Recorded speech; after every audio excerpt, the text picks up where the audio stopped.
concession gadam say for ne illegal miners no ene predo sabre won mo gbasim pa ya chese sede wo mo sia gbawura Asanko Mines mo no ama wo mo nwumade ne ma nkoye emfa ema won mo sede illegal miners isi wie won mo godo pa no ema ka twitwidie ena Asanko Mines mpanifo chem se wo mo broso adigu na anya fei ena nsam no ehya se won mo chem se ensem ni pompon so no bye ma fimpi no ne aduonu ba ko 2021 mom Ashanti Regional Security Council ebo anan ekoya chese baby a mines no senior staff no abosese ne honyina da sa illegal miners yi agba de priwe honyina da efuma agudie no wonum kwakwa wia ebi ho na sese de wo mo chem se asem na nia yenyan papa wo mo de ehwo adesre eto empanifo enim Dr. Amoa enada ekoya no se managing director wajebre edi nkyeremu se aton santwerofo enim higher juniper waha if you say yen Asanko gold mine emramuno yen prema yen kuta and sekan ne ntio but illegal miners when they are coming now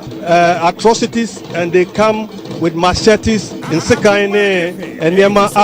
se nyame ampata na ekwakoye asefofro na sentemo ye work abako o koye na juma legally ko share illegal miners omo de boba ebonitrim eprano.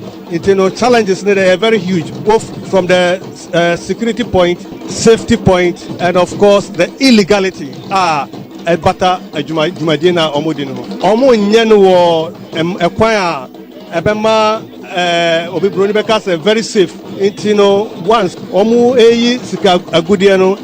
enye a very sustainable way. Now yensono Sikagudia omu yino. Idea yenso ya kayaka Sikagudia ekaya reserves and resources. Iti omu yino there assets and say Sikadudwa ye wana ya tudin ama ye shareholders and ye investors no. Ye bedu hono na bia emubeye wahamu aduasa ebia na chese yakodin tro achre ye investors.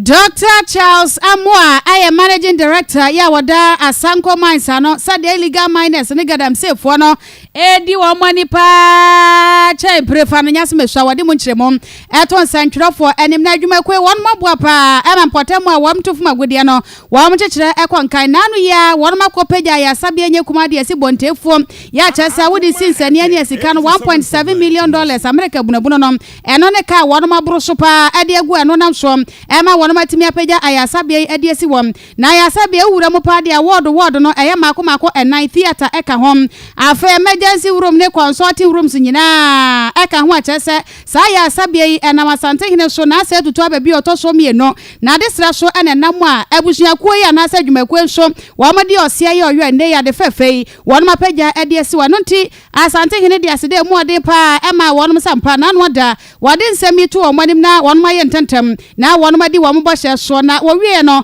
eno asese de illegal miners no edi wo mo ne pa de wo basra pa se won ye ka bie wo mo anya ntem na sa ha no wo mo ntimi enso no asante mantam so afo no manyamfo Simon Osemensa enso kopie mu a wa hyebo pa so ne bambo adwumakuo no ebeka ba kirim se de be ya sa ha no won betimi eto ase mesrem yenim dwuma a wo mudi fomagudie sika kokko ehu dwuma na wo mudi na ade a hayen kese ene galamsefo na da bia omukọ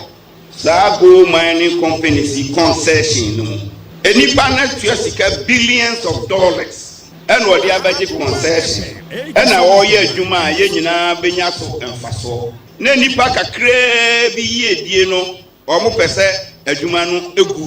egu a emfaso bi ti se we ni nyina aboyen egu a adwuma kakra amanfo enya ye no aboyen egu a sika ombenya eno omoma omire no omma eno obusuafo e de abobra no aboyen ebisi 2014 we low prices of gold at the time fiwa adia ma Anglo Gold Ashanti egu ye na ekanamti yesremo de ye me yakase ene se samre kra de yenya Ghana fo no etimi kofa ahoho efi Mali Cote d'Ivoire Niger Burkina Faso no more be too gold no egu adwuma ewo Ghana. We are going to deal with them drastically. Yentina ho mamu megu adwuma no emfaso a ibenya bebre afisu no ye manipa kakra bi ye dua wo modwen ho no emoyen Asante mantem swafo no manyafo Simon or Simon sa eno no na sansem ya ho adwumakuo bi so a wamodi ade Robotech Ghana Limited wamo ene Asanko Mines ene di dwuma wamo ya service providers na wamo so bira koba se Asanko Mines ya pagya ya sabia de so no se a aya sabia de ne ambulance na nam eno nti wamo so akeka wono sa se pa ama ambulance wamo de akwase enkoboa na ya resane arehwe ho nsam entimi enkonkan ora Ibrahim Ali wano na yepeni kwanchefo a wada Robotech Ghana Limited ano wano so ne yen ekasai. Especially in our business, we give back to society what we get from society. Now, hospital there, abayas and say, ambulance is one of the major things. If you listen, you also contribute significantly. I be able to support your hospital, no full operations. So, as a CEO, I looked at everything that is needed. I mean, who's ambulance is something that it was not in the program. So, I decided to take the ambulance aspect of the hospital program. Intina ma nkwansha ya di we ba ni say ebe ya so beti say ye peka na se bibidi obi akoba ebe ye nyaka intini bakro na hwe ne nkwa ebe ni say aban aboa or the ambulances bebre aba we your hospital foforo before program be do say aban de beba no what can we do to close the gap at the interim so that hospital no start here because hospital no come start in mpo obi yare krampo na ye nyaka amfane nko hospital before be a national one in brand na be na bibi atouch maka so I decided to bring the ambulance in to come and support. So the encouragement is to make sure that this hospital is able to save the purpose of which that is donated for.